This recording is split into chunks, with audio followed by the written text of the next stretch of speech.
Let's just give him up. Your sister is pregnant with his child. My mother's voice trembled as she clutched my hand, tears spilling freely. I stood frozen, not from shock, but from something deeper, something raw and paralyzing. Her words echoed like a cruel joke.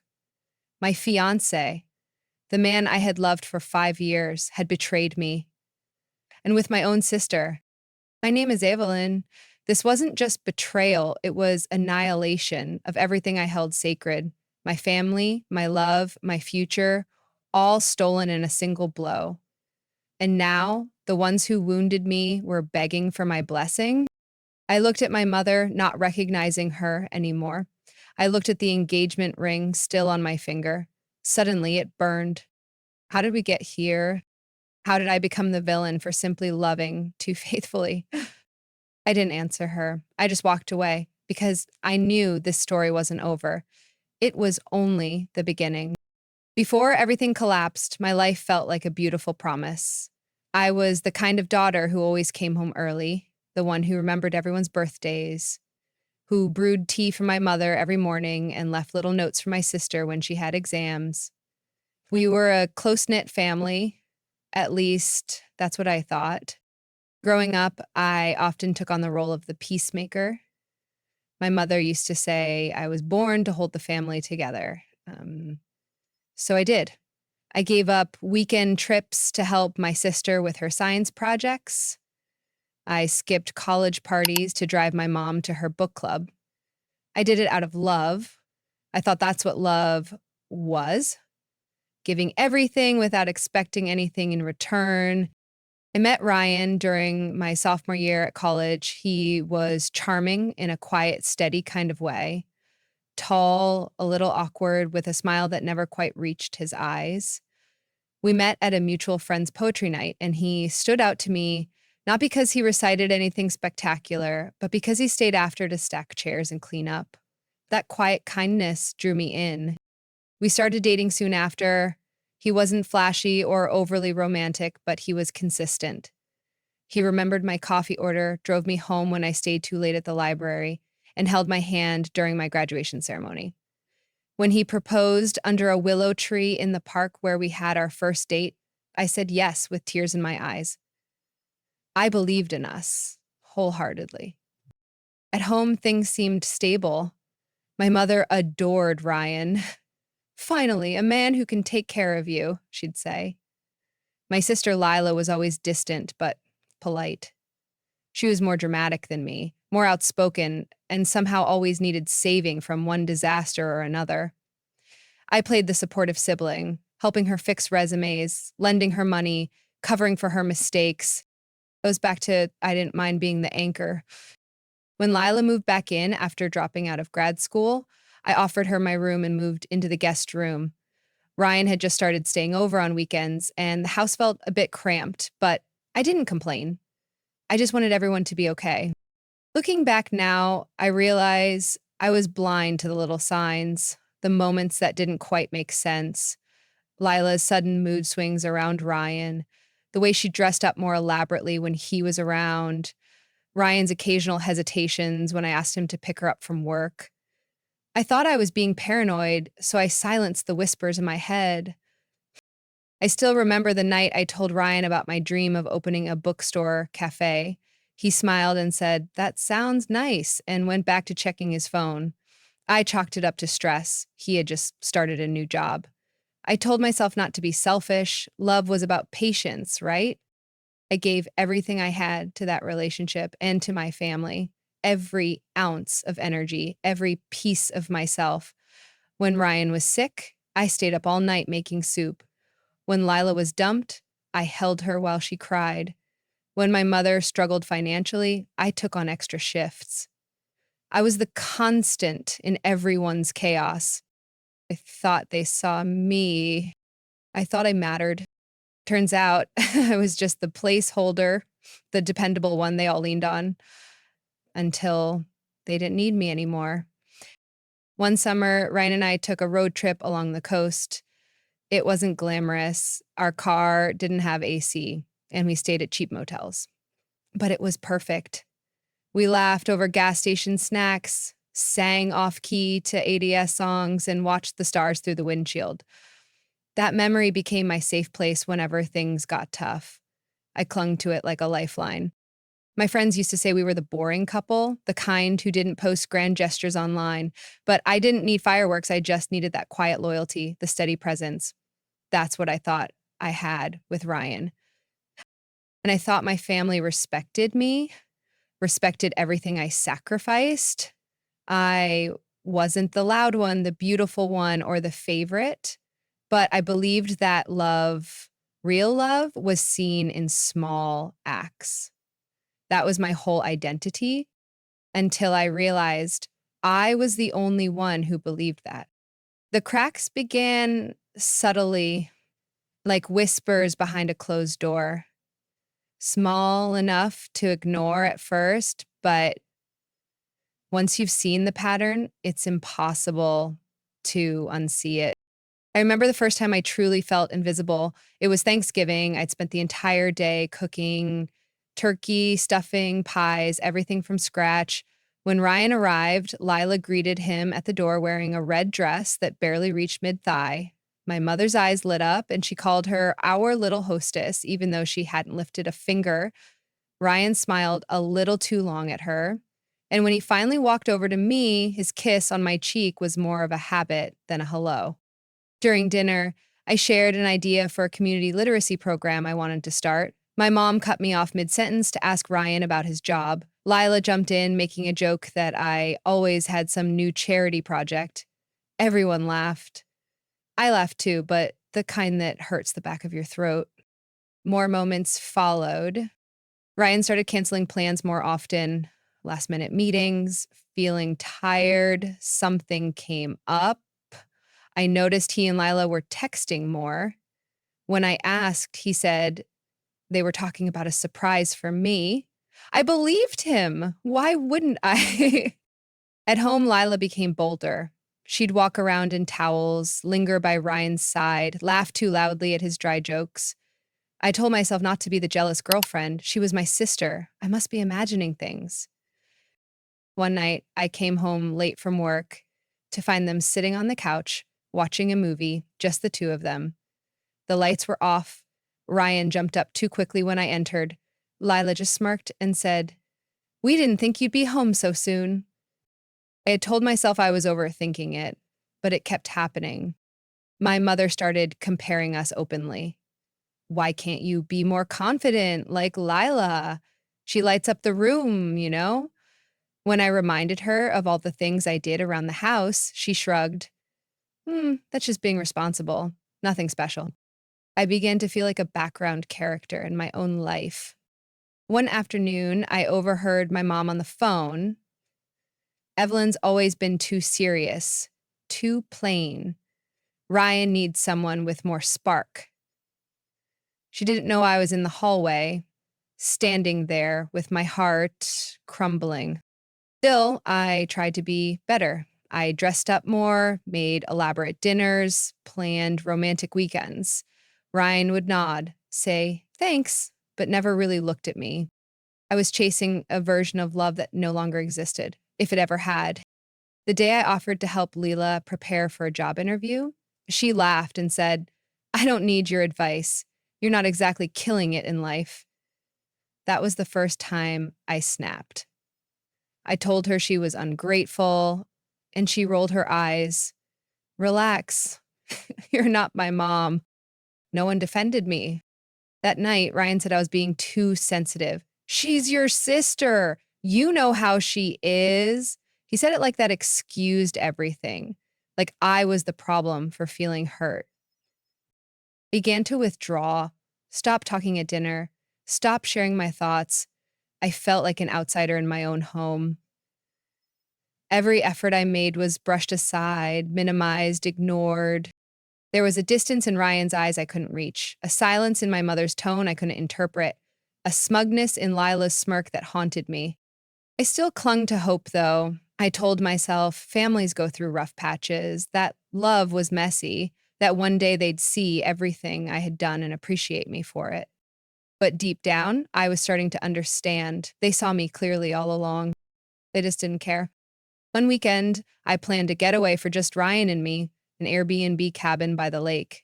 He said he couldn't take time off. The next day, I saw a photo on Lila's Instagram. She and Ryan at a cafe I'd never been to, laughing. The caption read, "Unexpected company is the best kind."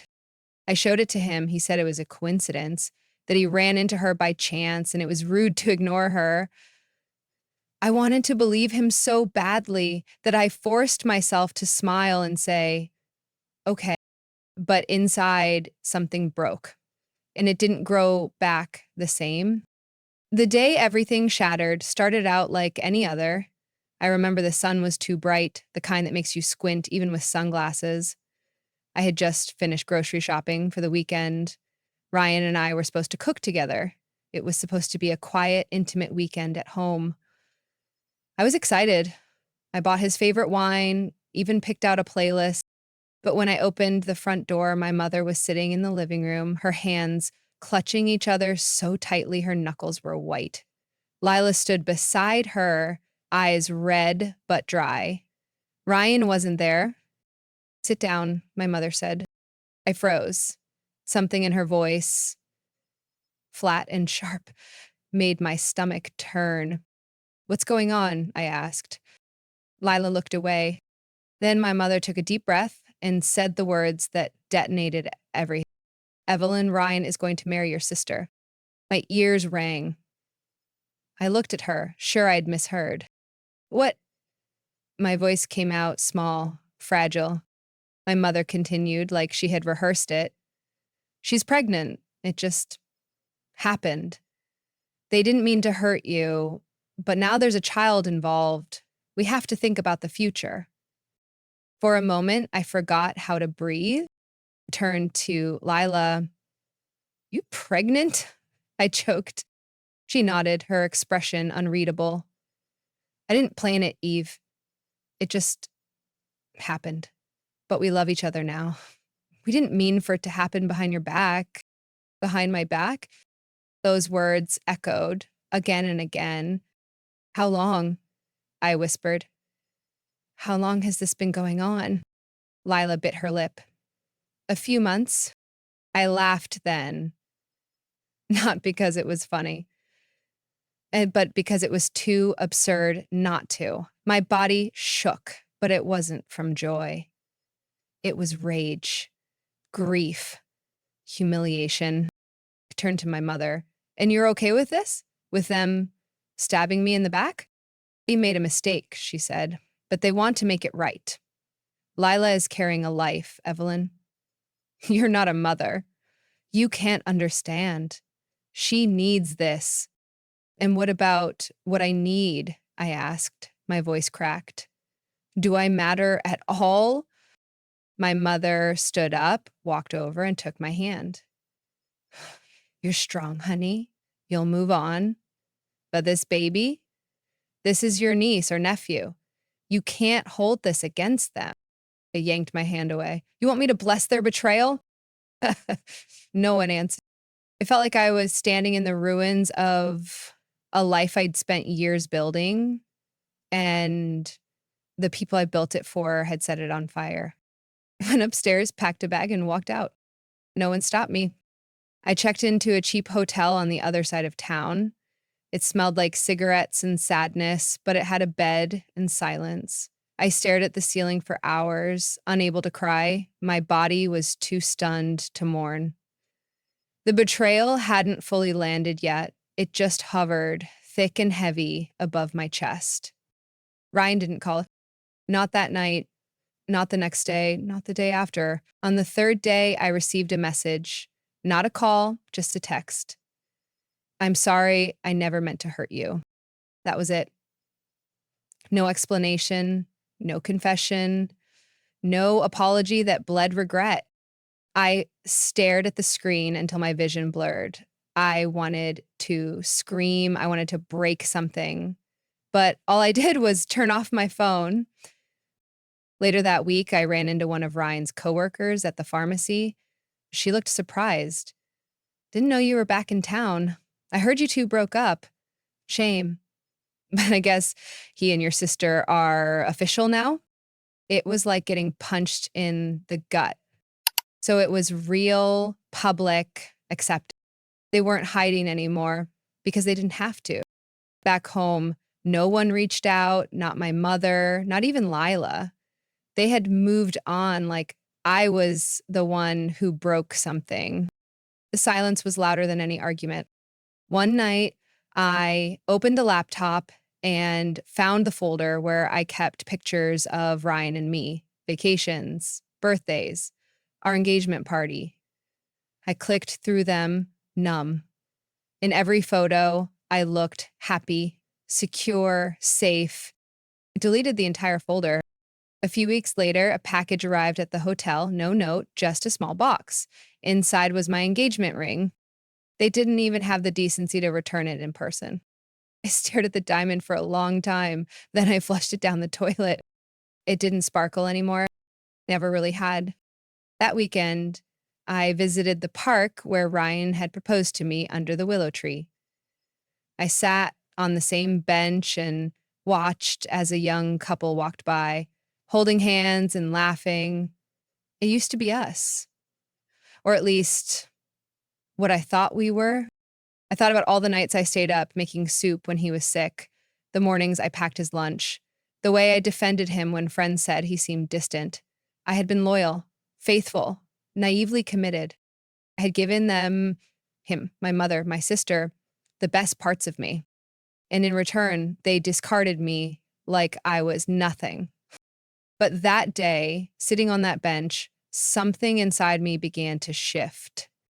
Not forgiveness, not healing, just clarity.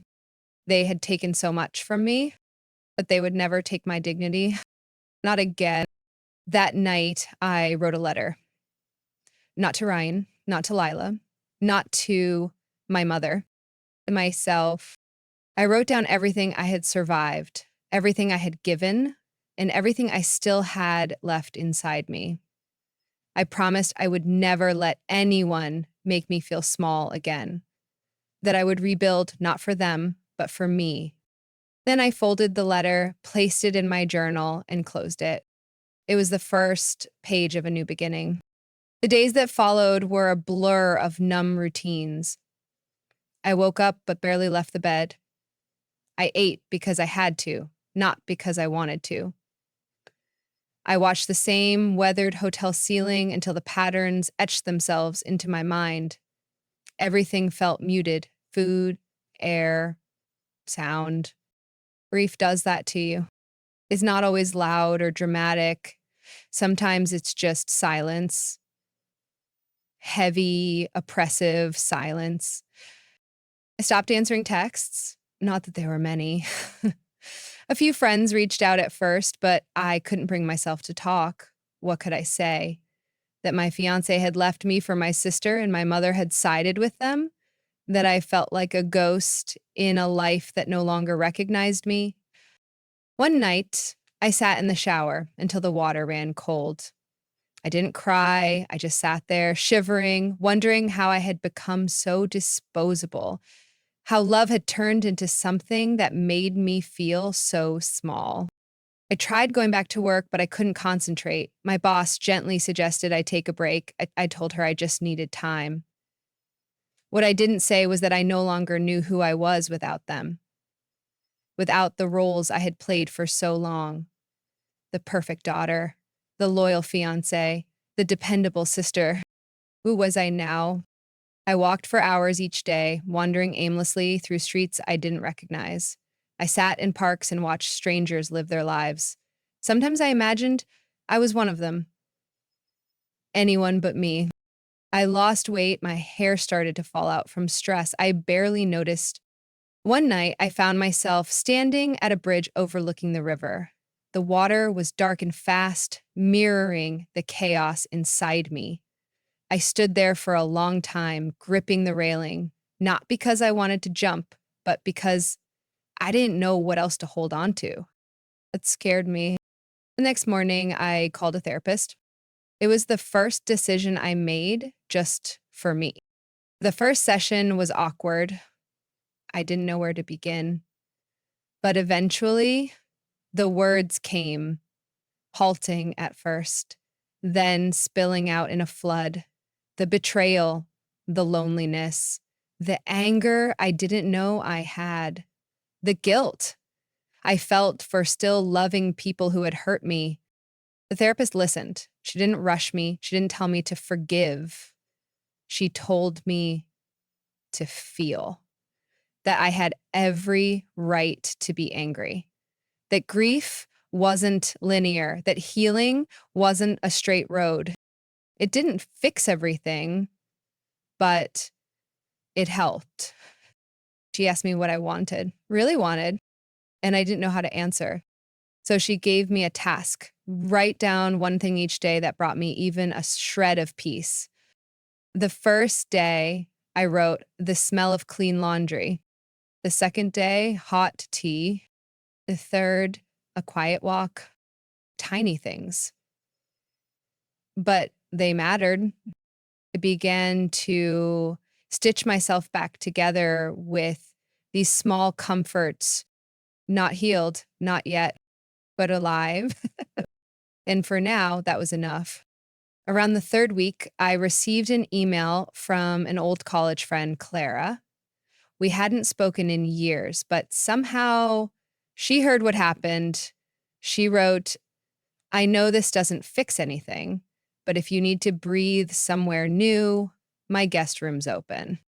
I almost didn't reply, but something about her message stayed with me. Gentle, unassuming, like an open door without expectations. I packed my things the next day. Clara lived 3 hours away in a small beach town where no one knew my name. Her house was cozy, filled with plants and mismatched furniture, and it smelled like cinnamon and ocean air. She welcomed me with a long hug and mm, mm, mm. She didn't ask questions. Like the first time in weeks, I slept without nightmares. Clara gave me space, but also structure. She invited me on morning walks, handed me novels with dog-eared pages, introduced me to the small cafe down the street that needed weekend help.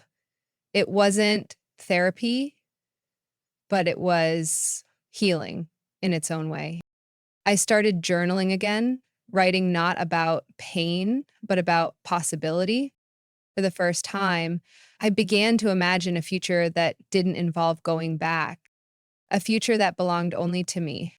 One evening, as the sun dipped into the sea, I sat alone on the porch with a blanket around my shoulders. The breeze was cool, salty.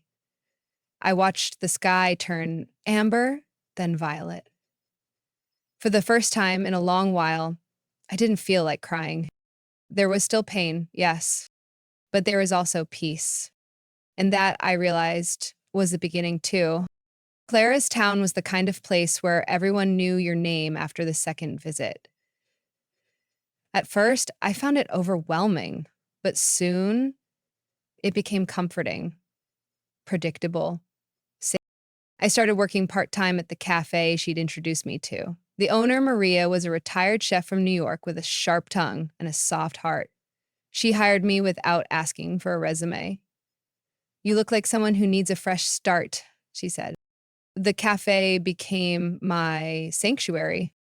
I learned how to pull the perfect espresso shot, how to fold napkins into swans, how to smile again. Customers came in regularly, and slowly, I became part of their routines, just as they became part of mine. Then, one rainy Thursday, he walked in.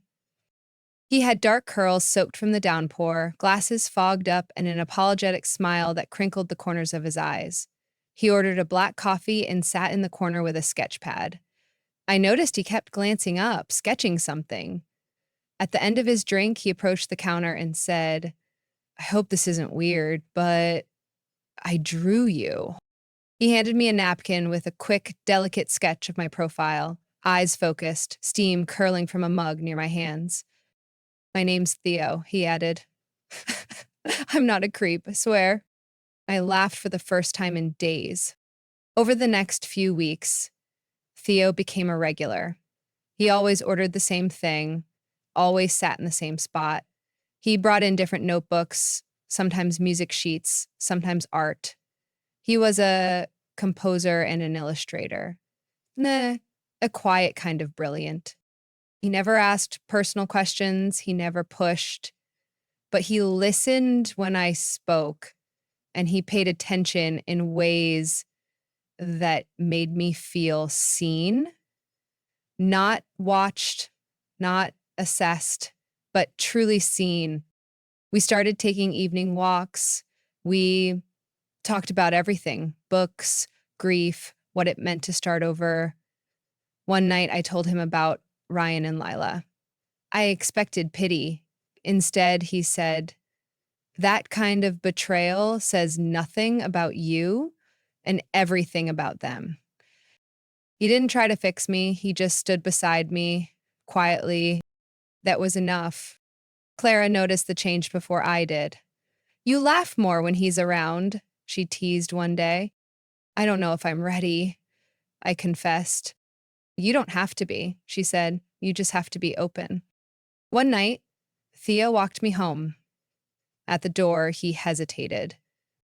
"I don't want to be another person who takes from you," he said, "but I'd like the chance to show you what it feels like to be chosen every day for who you are, not what you give."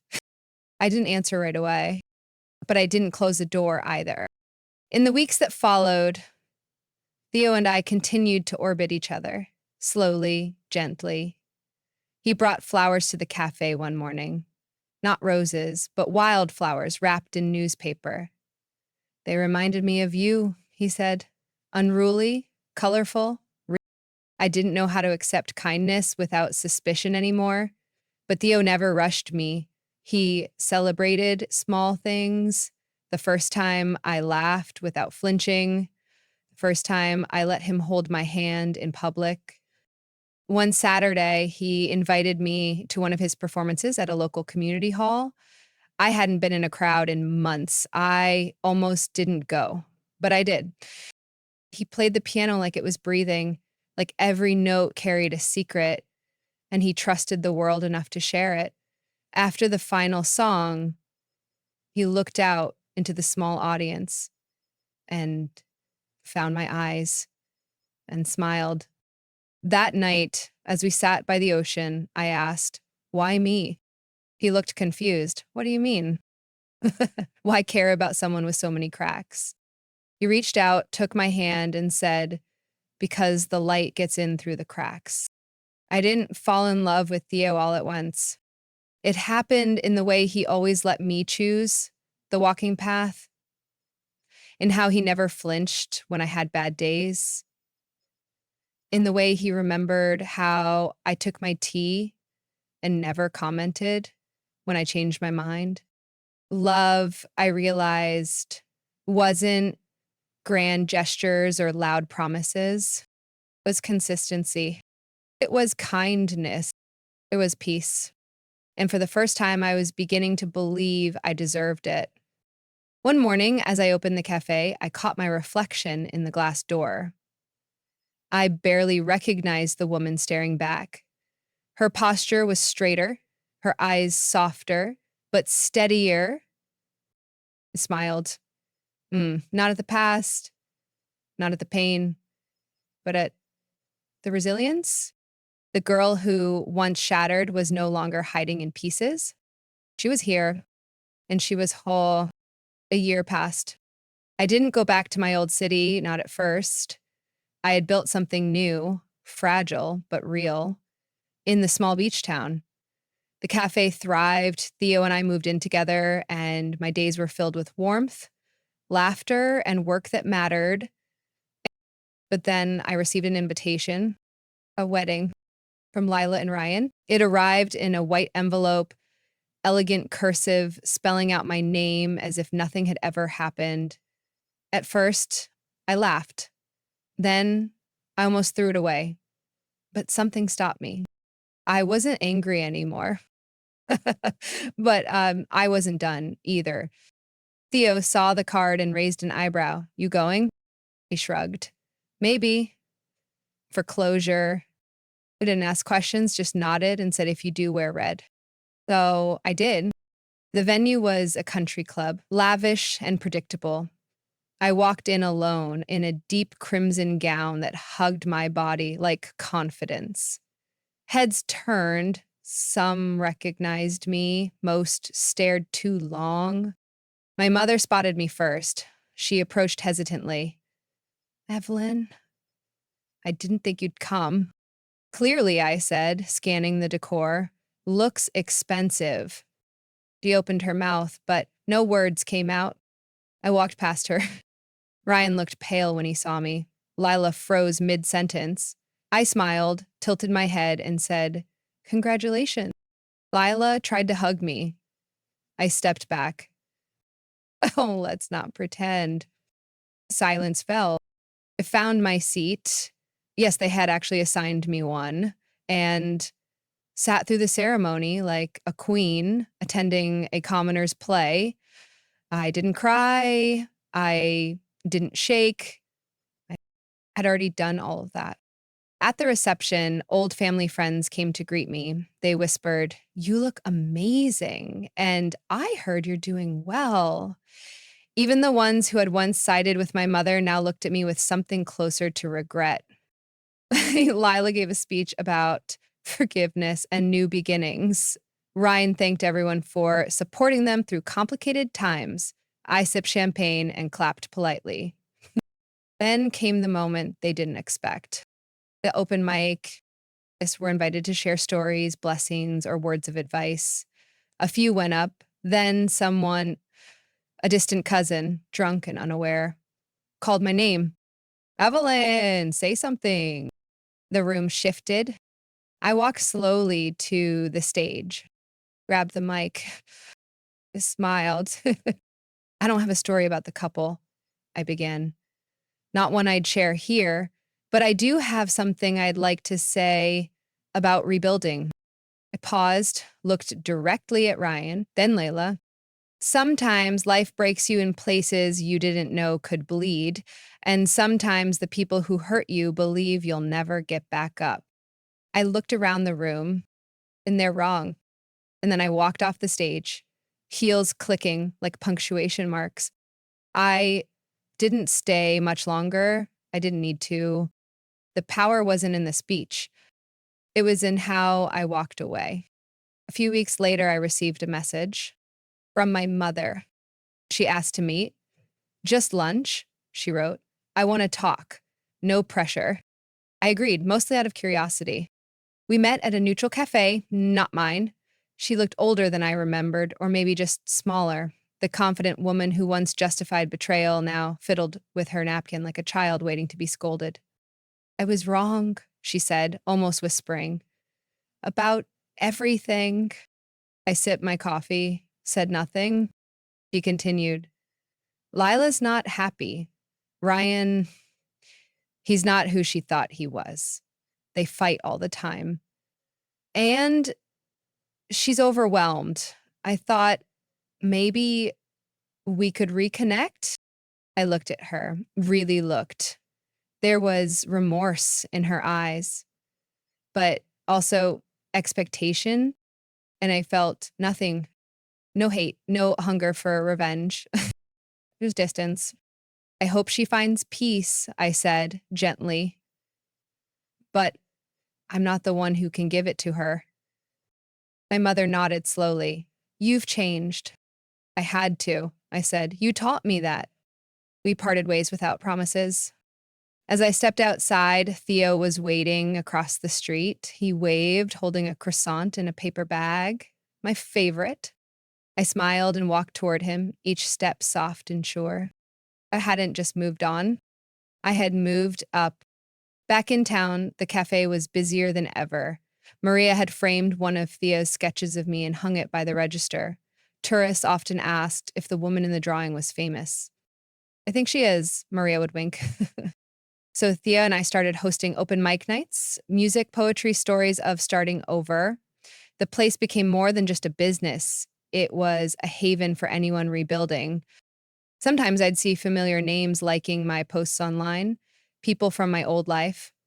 They watched from afar, silent but consistent. And that was fine. They could witness the woman I had become, but they no longer had access to her. Closure didn't come in a single moment, it came in many small ones. The first time I woke up without thinking of the past. The first time I said, I love you and meant it without fear. The first time I looked in the mirror and saw not what I had lost, but what I had reclaimed power, peace, and the pen to write the rest of my story. It started with whispers. Lila's picture perfect life began to crack barely 6 months into her marriage. A mutual acquaintance mentioned seeing Ryan out late at a bar, clearly not alone. Another said Lila had returned to live with our mother temporarily, something about needing space. I didn't ask for details, but they found their way to me anyway. Ryan had lost his job. Apparently, he'd been drinking too much, missing meetings, snapping at coworkers. Lila, overwhelmed by a screaming infant and a failing husband, started posting cryptic quotes about being betrayed by those closest to you. The irony didn't escape me. Eventually, my mother reached out again, this time not for lunch, but for help. She's struggling, Evelyn. She's exhausted, and the baby is sick a lot. I don't know what to do. I listened quietly. I just thought maybe you could talk to her, help her. It was almost funny. Formation? I asked. You made it clear I wasn't family anymore. My mother sighed. You were always the strong one. Hmm. No, I said. I was just the quiet one. I hung up before she could respond. Later that week, I saw Lila at the pharmacy. She looked thinner, paler. There were dark circles under her eyes, and she avoided mine until I was about to leave. Then she approached. Eve, she said, voice barely audible. I know I don't deserve to ask this, but can we talk sometime? I turned slowly, looked her in the eyes. For the first time, I didn't feel hate, just a quiet, deep understanding of how far we'd fallen apart. You chose him, I said, and that choice had consequences. Tears welled in her eyes, but I didn't move. I hope you find peace, I added, but I'm not your savior, not anymore. I walked out, and this time, no one followed me. Back at the cafe, I told Clara and Theo about the encounter. They didn't judge. Clara just shook her head and said, some debts come due whether we collect them or not. Theo, as always, said little, but that night he held me tighter than usual, as if anchoring me to the present, away from the undertow of old pain. In the following months, the updates continued to trickle in. Lila tried to go back to school, but couldn't keep up. Ryan eventually moved out, no official separation, but working things out from a distance. My mother's once proud holiday updates now carried a tone of weariness. It didn't feel satisfaction, just detachment. What once would have shattered me now barely caused a ripple. Sometimes people think revenge has to be loud, courtroom scenes, dramatic confrontations, public takedowns, but the quiet kind, the kind where you simply refuse to be pulled back into their orbit, that's the kind that lasts. That's the kind they remember because it reminds them that you didn't just survive. He rose. Without them, a few months later, I received a letter, handwritten, no return address. It was from Lila. She wrote about her regrets, about how she never truly understood what she took from me until she found herself alone, betrayed, abandoned. She didn't ask for forgiveness. She only said, I finally see you. I'm sorry I didn't when it mattered. I folded the letter and placed it in a drawer, not out of sentiment, but as a reminder that truth always surfaces, that choices have echoes, and that walking away was the best thing I ever did for both of us. Some wounds don't need revenge. They just need closure. And mine finally had it because some endings don't need noise, they need grace, truly. People often ask me how I moved on, as if healing is a switch you flip, as if heartbreak has an expiration date. But the truth is, I didn't just move on, I rebuilt piece by piece, choice by choice. I stopped defining myself by the pain I endured and started shaping myself by the boundaries I set. I learned that love without respect is just a transaction, that silence in the face of betrayal is not grace, it's surrender. And I don't surrender anymore. Now my life is quiet in the best way. Mornings start with music and Theo's arms around me. I make coffee not to impress someone, but because I enjoy the ritual. I read again books I used to love and ones I never made time for. I've started writing too, not just in journals, but essays, stories. I'm sharing my voice. The cafe has grown. We host storytelling nights, grief circles, writing workshops. People come not for the coffee, but for connection. It's become a space where broken things are welcome and where healing is more than just survival, it's celebration. I see versions of my past self in others. Quiet women, eyes filled with unshed tears, shoulders heavy with invisible burdens.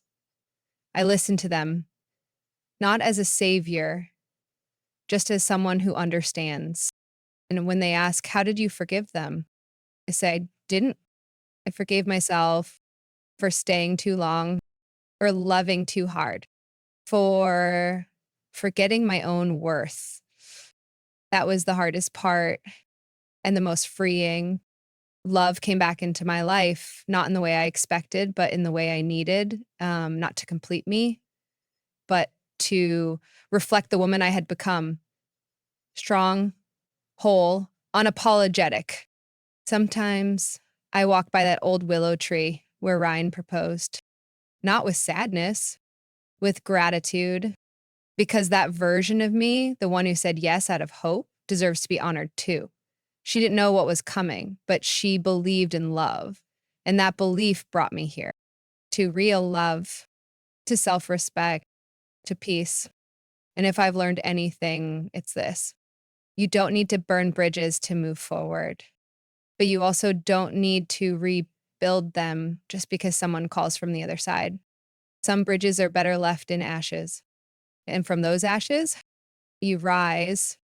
Some mornings, I reread that letter from Leela, not out of longing, but to remind myself how far I've come.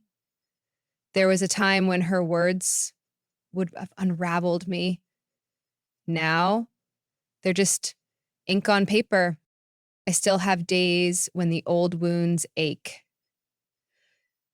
when doubt creeps in, whispering questions about trust, about worth, about whether the happiness I've found is real. But then I look around at the life I'd built from rock bottom, at the man who chooses me without condition, at the community we've nurtured with care, resilience, and honesty.